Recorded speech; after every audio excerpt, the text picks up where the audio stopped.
بسم اللہ الرحمن الرحیم۔ ہلاکو خان کی بیٹی بغداد میں گشت کر رہی تھی کہ ایک ہجوم پر اس کی نظر پڑی۔ پوچھا لوگ یہاں کیوں اکٹھے ہیں؟ جواب آیا ایک عالم کے پاس کھڑے ہیں۔ اس نے عالم کو اپنے سامنے پیش ہونے کا حکم دیا۔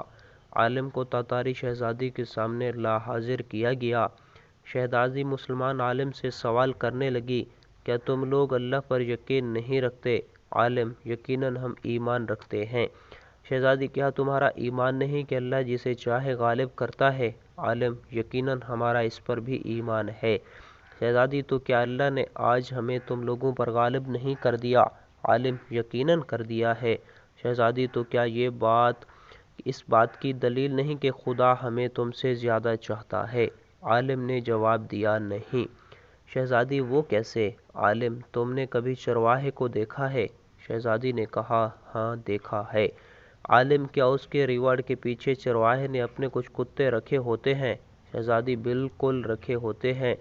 عالم: اچھا، تو اگر کچھ بھیڑیں چرواہے کو چھوڑ کر کسی دوسری طرف کو نکل کھڑی ہوں اور چرواہے کی سن کر واپس آنے کو تیار نہ ہوں تو چرواہا کیا کرتا ہے؟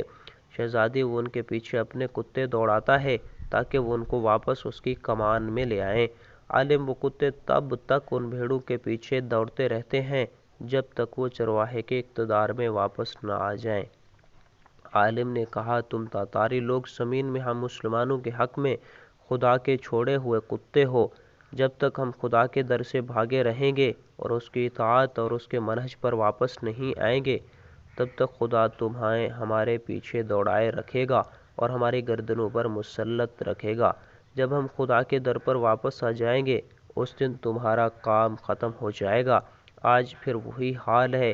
آج کتے ہم پر مسلط ہیں، یہودیوں، عیسائیوں اور لبرل کی صورت میں۔ جب تک ہم واپس نہ آ جائیں اسلام کی طرف تب تک ہم پر مسلط رہیں گے۔